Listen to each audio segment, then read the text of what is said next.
Mesdames, Messieurs les membres de l'ADA et du groupe de travail COMED, Mesdames, Messieurs les représentants des médias nationaux et étrangers, invités des pays amis, soyez la bienvenue.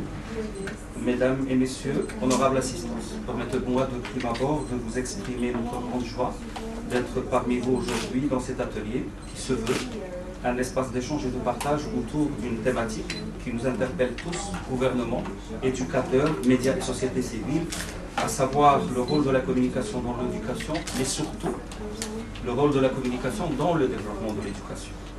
La communication et l'éducation, comme nous le savons tous, entretiennent des liens très étroits. L'éducation est essentiellement fait de communication. Le processus éducatif est passé de la transmission de la connaissance à l'enseignement de la compétence pour apprendre à apprendre, dans la simplicité unilatérale, mais aussi à la complexité délibératoire.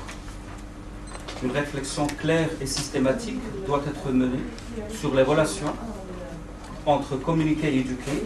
Nous devons prendre en compte le pouvoir des médias de masse. Nous devons développer un nouveau paradigme de pensée soutenu par des nouvelles approches pédagogiques et par d'autres moyens de production de savoir. Mesdames, Messieurs, les objectifs des millénaires pour le développement confrontent notre continent à plusieurs défis dont le plus pressant est celui d'assurer l'accès à l'éducation pour tous et qui peut constituer, à notre sens, la clé de voûte de la majorité des problèmes socio-économiques qui perdurent dans nos pays respectifs. Certes, le Maroc a réalisé des avancées importantes dans l'atteinte des objectifs du millénaire pour le développement, comme l'a affirmé Sa Majesté le Roi, que je l'assiste lors de sa participation à l'Assemblée générale de l'ONU le 20 septembre 2010. Avec une volonté politique affirmée, le Royaume a réalisé des progrès remarquables en matière de parité et d'équité entre les genres et dans les domaines de la famille, de la santé, de l'enseignement et de l'emploi, ainsi que pour ce qui concerne le renforcement de la représentation politique de la femme et de sa participation effective et agissante à la vie publique.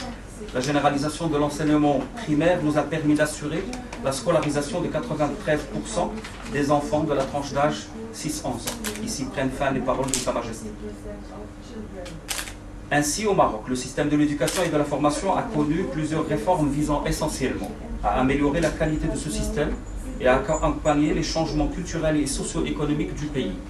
La dernière en date a donné lieu en 1999 à l'élaboration de la Charte nationale de l'éducation et de la formation. En 2008, et suite aux orientations royales exprimées dans le discours du 30 juillet, parallèlement à ces actions, il faudra donner une forte impulsion à certains secteurs d'activité pour les rendre plus performants. Il importe en premier lieu de gagner le pari vital de la réforme en profondeur de l'éducation et de la formation, réforme dont dépend l'avenir des générations présentes et à venir.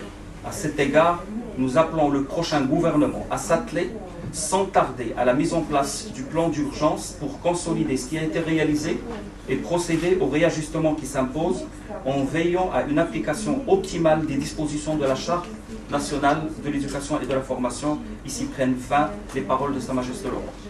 Un programme d'urgence a été mis en œuvre afin de donner un nouveau souffle à la réforme enclenchée par la Charte nationale de l'éducation et de la formation et d'accélérer le rythme des rénovations à tous les niveaux. Mettant l'apprenant au centre du système éducatif, ce programme vise 4 grands objectifs clés. Le premier étant celui de rendre effective l'obligation de la scolarité jusqu'à l'âge de 15 ans.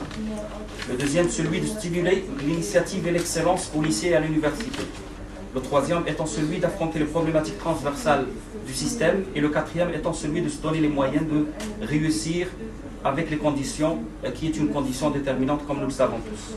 Alors ce programme d'urgence est composé de 27 projets, dont 2 sont dédiés à l'enseignement supérieur. Le programme d'urgence réserve une place privilégiée à l'éducation aux médias, et ce, à travers un ensemble de mesures prévues dans le cadre de plusieurs projets. La finalité étant de sensibiliser les apprenants au rôle des médias, de les former à l'usage des technologies de l'information et de la communication et de renforcer leurs compétences communicatives en vue de les préparer aux études supérieures et plus tard au marché de l'emploi. Ainsi, l'éducation aux différents médias est présente d'une manière notable dans les programmes d'études au niveau des 3 cycles. d'enseignement, primaire, collégial et secondaire, en adoptant une démarche progressive compte tenu de l'âge des apprenants et des prolongements possibles des unités d'apprentissage et des cours. Par ailleurs, conscient du rôle que joue la communication dans la mise en œuvre de la stratégie de cette institution, et ce qui se rallie par rapport à l'objectif de cette rencontre, à savoir la boîte à outils qui a été mise en place à ce niveau-là. Notre ministère dispose depuis le début des années 90 d'une entité chargée de la communication, dont les missions s'articulent notamment autour de la communication interne, des relations avec la presse et des relations publiques. D'ailleurs, l'expertise développée au fil des années a permis à notre institution de tisser des relations privilégiées avec les médias nationaux.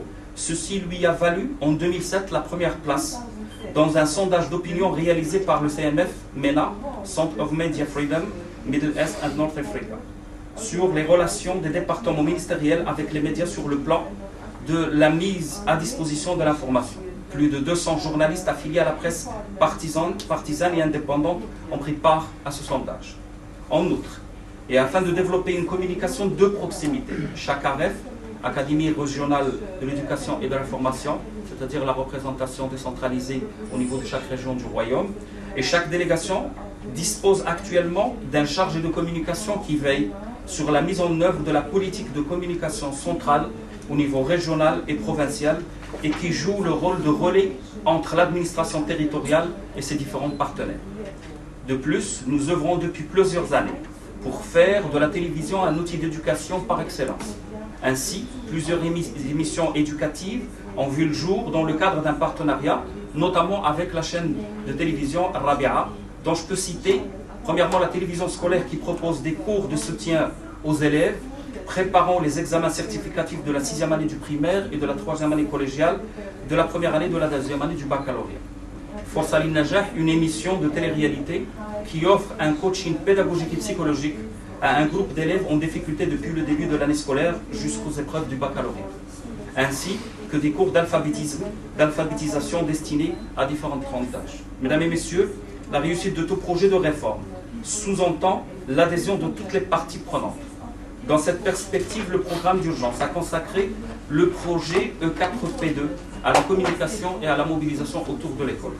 Ce projet vise essentiellement à mettre en place une stratégie de communication interne et externe et à renforcer la fonction de communication au sein du ministère et des académies régionales, à conclure des partenariats ciblés et efficaces et à consolider la relation du ministère avec les associations des parents d'élèves, mais aussi nos partenaires de la presse et des médias. En effet, la communication peut jouer un rôle crucial dans le développement de l'éducation, en rendant possible le plaidoyer en faveur de l'éducation, en adhérant aux projets prioritaires de l'éducation, en contribuant au développement des comportements positifs vis-à-vis de l'école, en particulier et de l'éducation d'une manière générale, en mettant en place des espaces d'information, d'échange, de débat et de suggestions, et en facilitant l'accès aux médias, aux élèves et aux étudiants. En s'intéressant à la question du rôle de la communication dans l'éducation et dans le développement de l'éducation, notre groupe de recherche soulève une problématique qui se trouve au cœur de nos préoccupations. Comment mobiliser les citoyens, collectivités locales, partis politiques, syndicats, chercheurs, médias, opérateurs économiques et sociétés civiles en vue d'aboutir à une éducation de qualité pour tous et, in fine, à un développement durable en favorisant une approche participative. Il est certain que le partenariat Sud-Sud constitue une aubaine pour échanger les bonnes pratiques développées ici et là. La finalité étant de construire ensemble une stratégie d'intervention et d'élaborer des instruments à même de nous permettre de mettre la communication au service de l'éducation, mais aussi au service du développement de l'éducation par l'accompagnement des réformes telles que celles que nous sommes en train d'engager par le biais du programme d'urgence. Pour conclure, je tiens à saluer le dynamisme et le professionnalisme de l'Association pour le développement de l'éducation en Afrique en général et le groupe de travail Communication pour l'éducation et le développement en particulier. Et au nom de Monsieur le ministre et de Madame la secrétaire d'État, je vous remercie pour votre attention et je vous souhaite plein succès aux travaux de cet atelier.